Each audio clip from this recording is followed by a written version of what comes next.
Friends, it is time for when we normally would have our sermon. And so, as I mentioned at the beginning of the service today, we have a guest speaker. His name is Ty Smith, and you see there he is NAICCO Project Director. That stands for Native American Indian Center of Central Ohio.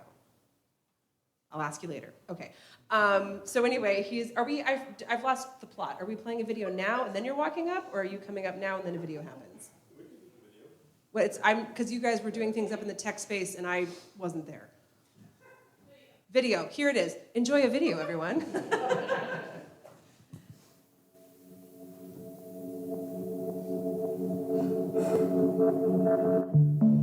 What does NAICCO mean to me? What does NAICCO mean to me? What does NAICCO mean to me? What does NAICCO mean to me?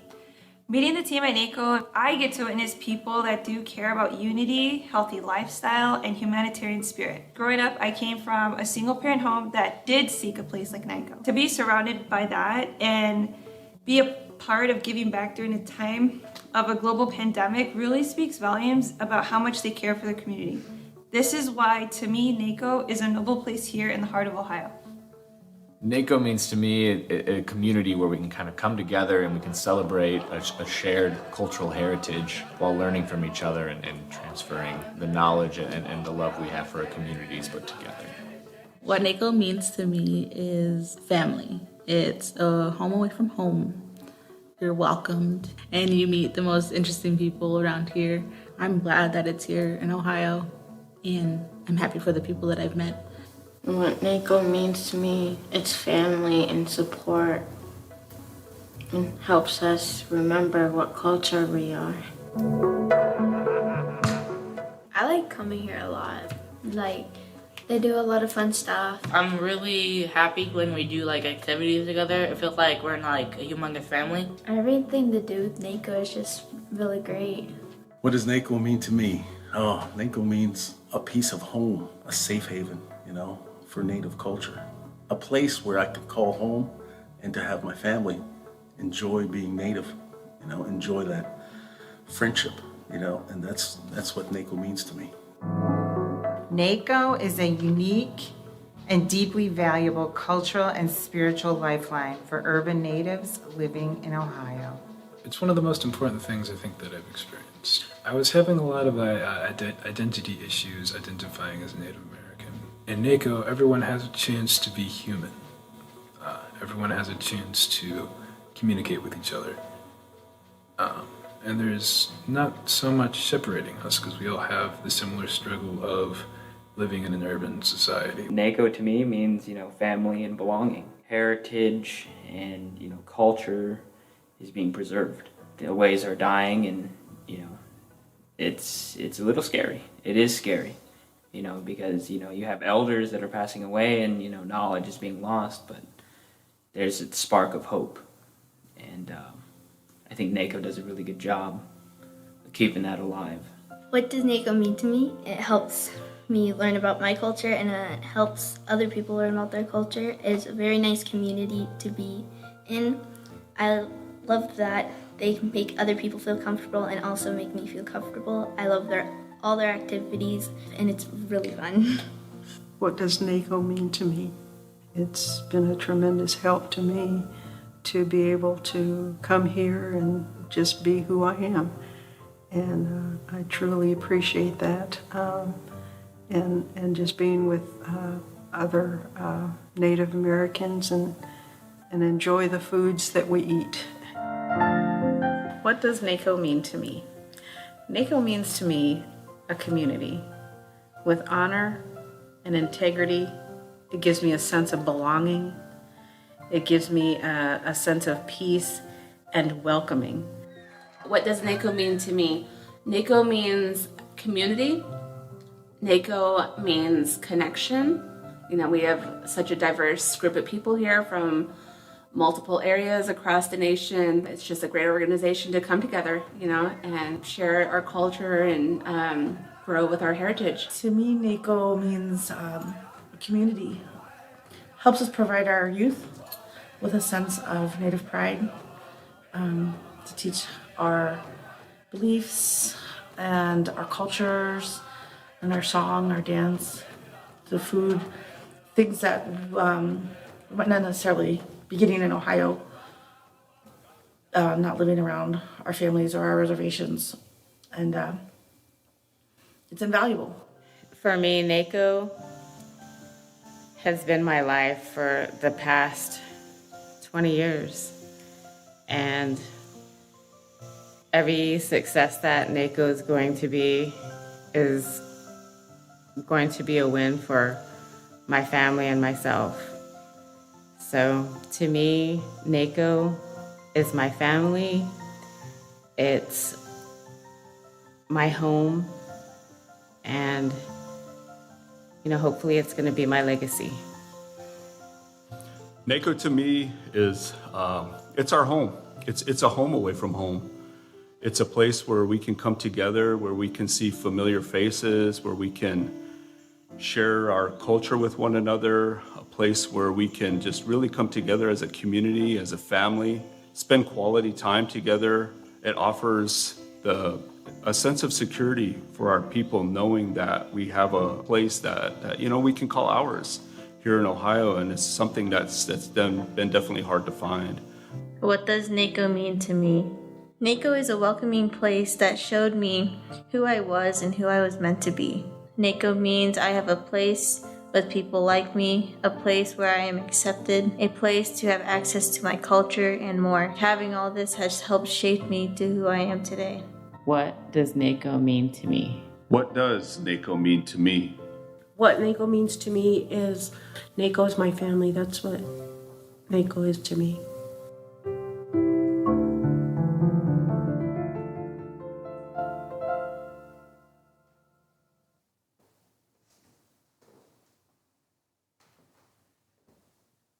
Check. Hear me? Good morning. Where to start? First, I want to say thank you for allowing me to come here, your place of worship, your home, where you talk to God. It's always a special invitation when people ask you to come to such a place, and it holds the same in many of our cultures. My name is Ty Smith, NAICCO Project Director. Yes, that's my title. I originally grew up, though, on the Warm Springs Reservation, the Confederate Tribes of Warm Springs in Oregon. And on my dad's side, I'm Wasco, Yakima, Colville, and Tenino. And on my mom's side, I'm from the Irish tribe.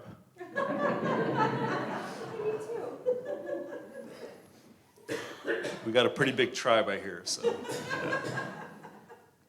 There's I'll leave that out for right now. I could get into some other things and we could go all over the place. I come here and I don't come here scripted. I don't come here with any kind of a PowerPoint presentation or anything like that. And I think it's good just to kind of speak from the heart, right? I mean, that's why we're here today. That's why you showed up. So I want to meet you where you're at and join in with the spirit of what today represents, your time here.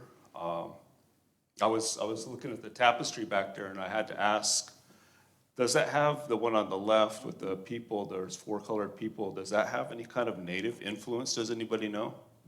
Yeah, very much. Yeah, that would be considered something close to the 4 races of people, the 4 directions, the medicine wheel. So that was pretty cool to see right up front. But it symbolizes unity. If anybody doesn't really know or understand what those 4 races, that's representative of the 4 races of people. There's a wheel, they call it a medicine wheel. It looks like a bullseye, if you will, like a crosshairs through a scope, and each quadrant is colored that way. So that was cool to see that, though. So thanks for the clarification. What does NAICCO mean? Native American Indian Center of Central Ohio. Christy nailed it. That's pretty good. Wow, there's so much more. We could dive really deep. I know time is limited. I think, what do I got, about 20 minutes roughly? 10:38? Ish? Ish. We're real ish around here. I like that. Yeah. Let's be ish about it. No holding back. The Indian Center NAICCO has been around since '75. You can see up there we've celebrated 50 years of being in existence. Originally founded by Selma Walker, Ihangtuan, native woman from South Dakota. Ihangtuan is part of one of the bands of the Dakota tribes. She came out this way. She married. Her husband was in the military. They went to, give me a second. He was at Rickenbacker, and they came into the area. And they didn't really know that they were going to end up staying here, and they did. And during that time period, maybe, well, I don't want to get too far into a history lesson here, but it's worth noting that during the mid-1900s, there was an act that was pushed by the government, but it was called the Indian Relocation Act. And it was running hand in hand with what was also known as the Termination Era. And not to get deep, dark, and too politically off track here, but it does make a lot of sense as to why things look the way they do today and why NAICCO exists, so bear with me here. But the history with the Relocation Act, but also the Termination Era, was a time period when the government was enticing Native people to leave their reservation homelands. And so they were offering them jobs, they were offering them higher education, they were offering them access to trade school, even the military. So there was a huge exodus around the mid-1900s. A lot of Native people fled, well, I should say fled. They came in from all different parts of what we know as Indian country, or the reservations. And so what you see was this huge influx into the metropolitan areas, into the bigger cities. Cleveland was one of those cities. Cleveland was one of those main hubs. Dallas, Denver, Los Angeles, New York, Seattle, Oakland, the list is pretty long, Minneapolis. But in this area, this would then become a new emergence of Native people in Ohio. And if you're not familiar with the history of the original inhabitants, they were forcibly removed back in the early 1800s. So this new coming of Native people was unique, I guess, to this area, but at the same time, you have to take into account that maybe unlike places out west, where maybe they would, let's say Arizona, California, Oregon, Washington, or wherever that might be, they're going into the cities, Portland, Seattle, Oakland, but there's other Native people nearby. They get to Ohio, though, there's no other reservations here, like they would find out west. So the urban Indian centers become this new home away from home. So Selma Walker was the founder of NAICCO. And in that, that's exactly what she set out to do. She wanted to create a space and a place that they could belong, they could come together and essentially be themselves. Some of the main tribes that came into the area were the Dene or the Navajo, the Lakota, Dakota, sometimes referred to as the Sioux, and also some of the Chippewa, Ojibwe people as well. But as they came into this area, some stayed and some left. But the ones that stayed were really kind of trying to figure out, I guess, their identity. That's probably the easiest way to say it. And what did it mean to stay connected with who they really were? So the programming in a lot of these urban Indian centers reflected them really trying to have that place to house that kind of programming, to create, if you will, those types of services. As time moves forward, a lot of them become sort of a connector piece, but also a friend and ally to local cities, the government, whatever, so that a lot of the programming that these urban Indian centers are providing are really kind of social service oriented. Why bring all of this up? And I don't want to get too long-winded, but I did want to paint a little bit of the background there for you, because it becomes a story where you are seeing the images of the people that you've seen up on the video. And I'm not here to try to create a story that's, sad or, woes us as Native people. The history is what it is. But today, a lot of our people are trying to figure out what does it mean to navigate and walk in two worlds simultaneously, and how do you do that with balance and harmony in mind, right? So as my wife and I, who isn't here with me today because she had other things to do, but as we've taken on the responsibility of being the directors at the Native American Indian Center of Central Ohio, we have had the responsibility of really trying to provide programming that is fitting for what our people are looking for. And we, along with the Ohio State University as our evaluator, implemented a really cool comprehensive needs assessment.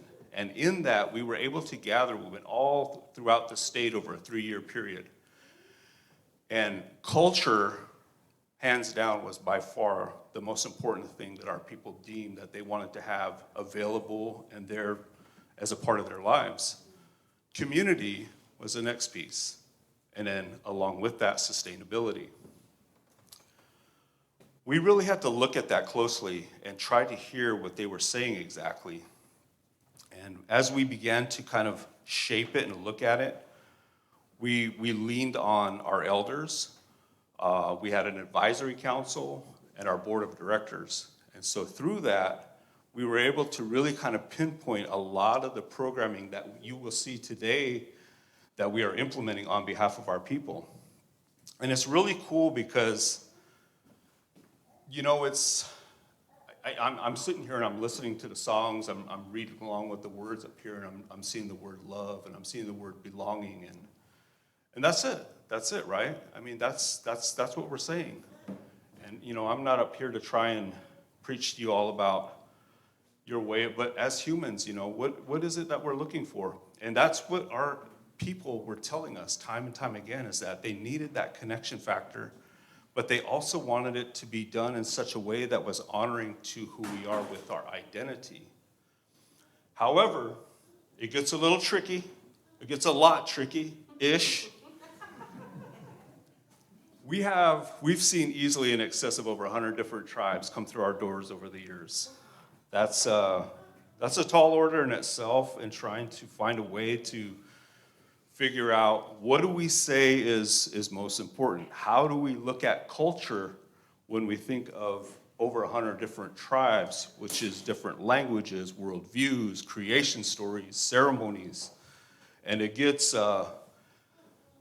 can become very daunting if you look at it in such a way that it's like you're trying to account for everything, but at the same time, there's parallels that are essential to really what everyone's hearts are focused on and what's important. And first and foremost, the children was deemed to be of the utmost importance to our people. And that wasn't a new message, but it was, what do I want to say? I guess it was reassuring to hear it as the consensus. And once we began to see and know this in certainty, I guess through black and white, right? You know, because we did surveys and focus groups and key informant interviews. But anyway, through all of that, we really began to dial in on this is what we need to do. These are the seeds that we need to plant. And so what I'm speaking to, and so when we say NAICCO, we're not saying the agency, we're actually saying the spirit of the people. We're talking about the heart and soul of those who personify what this agency name is representative of. And so because our focus was about the kids, it was about the future. Has anybody heard of seventh generation ideology? Raise your hands. Oh yeah, okay. What would you say, just quickly? Don't have to be fancy, just layman's terms. The idea of stewarding things and the way we live in such a way that it will benefit people even to the seventh generation. Awesome. That was fancy. That was good. Gold star. So in that, it really reflects the commonality in a lot of our worldviews as Native people.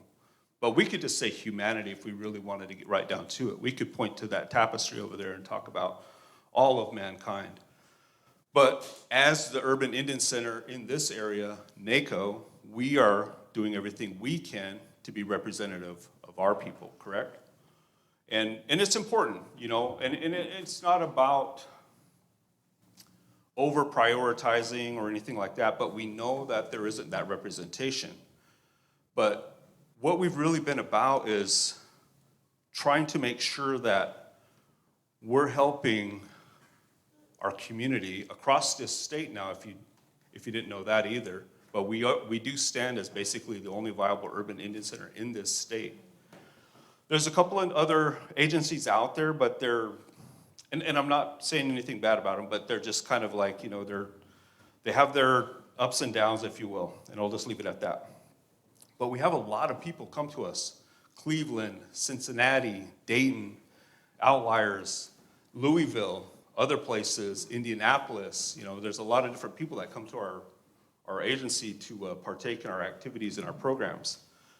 So I guess what I want to impress upon you is that our agency does exist. We are on the south side, and we're here really trying to look at what does it mean to call Ohio home today? This is what's important to our people. This is the focus point of where we're at. For a lot of people that came during the relocation period, there was a good group that left. There was a bunch of them that actually left, but there was a lot that stayed. And it was very surprising because I think a lot of people were thinking, well, they would want to come home at some point. But now we're in the 4th, 5th, even getting into the 6th generation of our people being here in Ohio. They're calling it home. What does that really look like, though?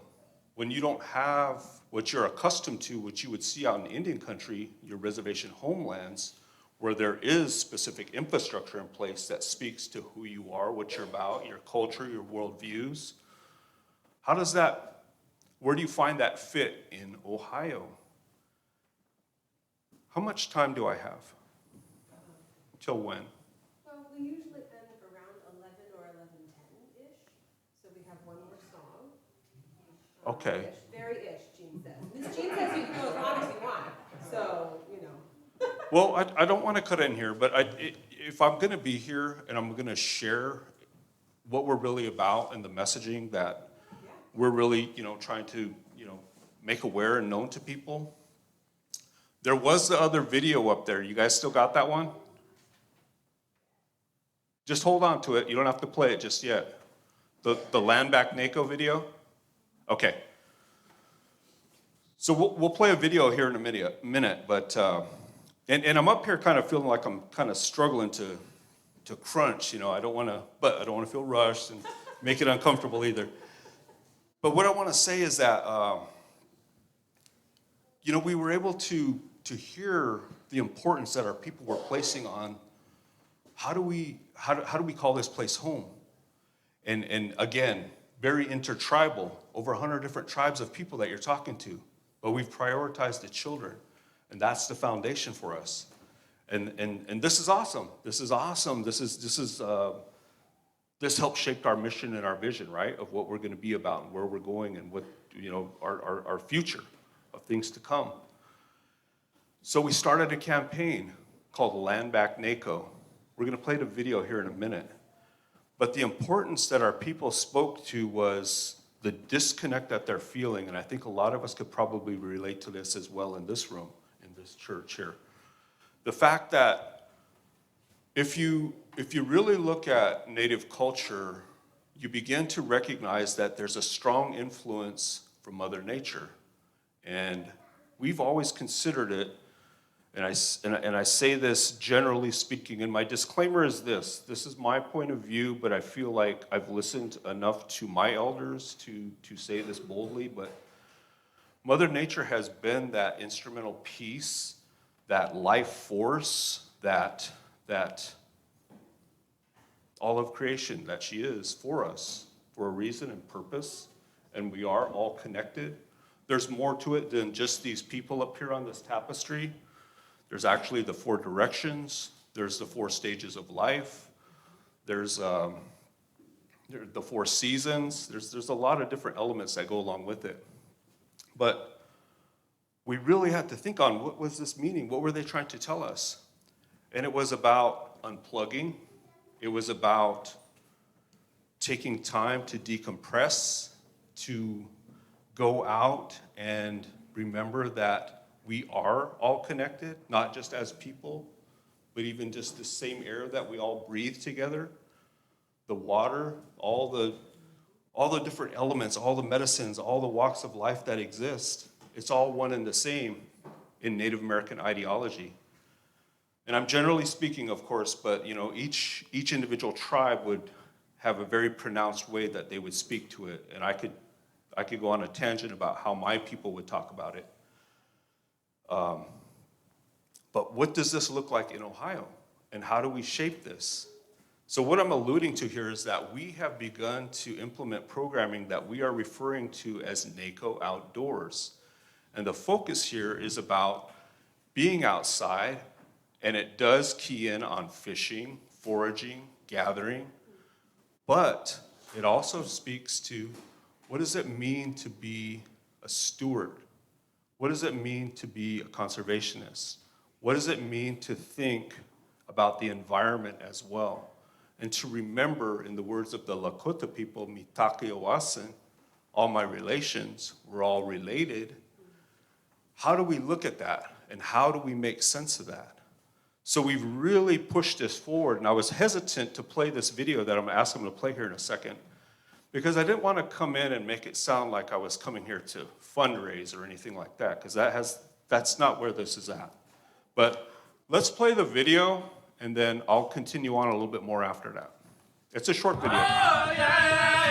Land acknowledgements have become important statements used to recognize the fact that there were, and still are, numerous indigenous stewards across this land our Iroquois relatives call Turtle Island. Here in the Ohio Valley area, we know that the Great Shawnee Nation, the Delaware, the Wyandot, the Miamia, the Haudenosaunee, and many other tribes once called this part of the country home prior to being forcibly removed. But rather than have these words serve as a blanket statement during a time when cultural sensitivity has come to the forefront more so than it ever has before, how about we put some real action behind these words to do something that really helps make up for the past? For us here at the Native American Indian Center of Central Ohio, or NAICCO, we are doing just that. We have chosen to take a bold step forward, one that intentionally puts action behind such words. I believe that it's very important to return our Native American Indian people to the land. Our Indian people have always known that Mother Nature is a very powerful being next to our Creator. Nature is the foundation from which all life derives. NAICCO has this one opportunity to teach and protect our natural resources, tribal protocols, sovereignty, ceremonies, and healing ways that have always been in place all over Indian country, but not successfully preserved or practiced in urban settings. Rather than just speaking to it, we are pursuing a tangible goal, a vision, a dream, one that entails us attaining our own piece of land here in Ohio that we, as Native people, can connect with and call home. This campaign is formally known as Land Back NAICCO. Our goal as NAICCO is to acquire a minimum of 20 acres, thus to not only have a space in Ohio to call ours, but more so to have a place where we can preserve and restore our cultural ways and build and strengthen our Native community. We as Native American people were raised to respect and honor the sacredness of nature from the time of birth and goes back for many generations. It has everything we need to survive: medicines, food, air, and water. It provides all the essential elements to hunt, fish, gather our foods. These things we are losing as a people, but trying to bring back and preserve our most precious commodity where it is lacking and at a time when it matters most. Please join us in NAICCO's efforts to return the Native American people to a land that is not relegated by others, but cared for by its rightful stewards of Ohio. To join and follow our Land Back NAICCO campaign and journey, visit our social media sites and agency website. You can also support us by visiting NAICCO Cuisine, our newly launched Native American street food trailer here in Central Ohio.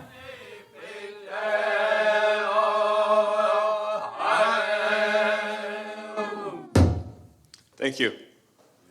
So, real quick, and I'm looking at the clock here, of course. This campaign has has just been amazing to watch and has been humbling. Is anybody even aware of or what we're doing here? Okay, I got a couple of hands. And maybe you guys are a part of it, I don't know. But to date, we're at roughly $470,000 raised. That is just, yeah. And your claps need to go out these doors to the universe, because there's so many awesome people that have, and there's numerous ones that are anonymous too. But there's literally hundreds, and I don't know if we're getting into thousands yet, but hundreds of people that have just, I don't know, the love, support that they've shown us. So here's where I want to take you guys and just leave you on a high note that we're on right here, right now in Ohio. So remember, let me recap real quick. Relocation, termination era. This is about trying to kill the Indian, save the man. That's what these kind of campaigns were about back then. Moving into a place like Ohio, a lot of them went to Cleveland, but the economy was really good in Columbus, so a lot of them came here. Up comes NAICCO, one of the urban Indian centers of that time period, still here to this day, over 50 years now.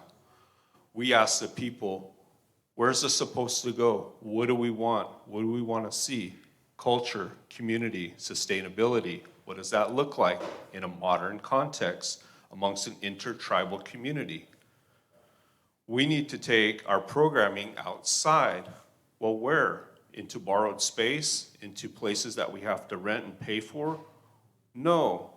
What if we get our own space? What would that look like? So here's the really interesting thing. When we launched this pre-COVID, COVID comes, rugs yanked out from underneath us, just like everything else in the world. So this thing didn't even really launch. We bring it back in 2022, and at that period, at that time, we were able to bring in just right around 100,000, right around 100K. Then it just begins to grow almost by 100,000 almost every year to where we are right here, right now. Roughly just a hair under 470,000. The original plan, it's 11:01, everyone. Hang on there. The original plan was very, very naive, very black and white. We don't have a model to look at. We've never seen an urban Indian center do this. However, we've watched a few tribes. We paid attention to some of the tribes, the ones bringing in gaming revenue, that they began to buy lands around their reservations and expand. So it's like, that's a pretty neat idea. But we had a thought that it was very black and white. It was very much point A to point B. Point A, raise the money. Point B, buy the land. C, we'll figure that out after we get the land, and we'll just see where it goes after that. So that's where we were. However, here's the cool part. All the buildup to get to here now. We have had people step forward, private parties, and some of the conservation groups in the area, some of the main ones. And they have expressed interest to the point now that we are actually sitting down, putting paperwork together to where actually we may be able to access, not all the arrows point to that, we are going to be able to access a lot of these different places. So now it has turned into not just us buying one piece of land, but properties being willed to us, donated space, exclusive access. So this isn't me coming in here and trying to over-celebrate a success just on our behalf, but I think looking at that tapestry again and just letting the symbolism of that speak for itself, the dollars amount that I have mentioned, not possible without all of our non-native friends, allies, relatives that have stepped up and lifted us up like none other. And so we're very excited. We can see the world as it's shaping in other parts of what takes place in the political realm and what have you, but this is like I don't know, it's been a really cool, neat ride to get to. this point right here, right now, but we're super excited to see what 2026 has to offer. And so our website, NAICCO.com, if you guys, and if there's any interest in keeping up with us, feel free, visit. Again, I didn't want to pitch this as a fundraising, campaign or anything. The food truck, great question. Really, we're at 11:04, Christine. I'm just teasing. The food truck is kind of getting put on the back burner, and I meant that as a pun. But we are the Land Back NAICCO campaign, the NAICCO Outdoors programming has become our priority by far, hands down. There's so much at stake here, and there's so many moving parts, but there's a lot of cool things that are already taking place and starting to shape, and so we have to focus. And so when we were running the food truck, had anybody ever heard of NAICCO cuisine? Yeah, anybody eat there? I recognize you. I do recognize you. I do recognize. I was looking at the beard and I was like, I've seen this guy before. Somewhere. I've served this guy before. The food truck, it's been an awesome run, but at this point in time, we're not bringing it out into the next year. So we're holding off. We're kind of undecided where things are going to go.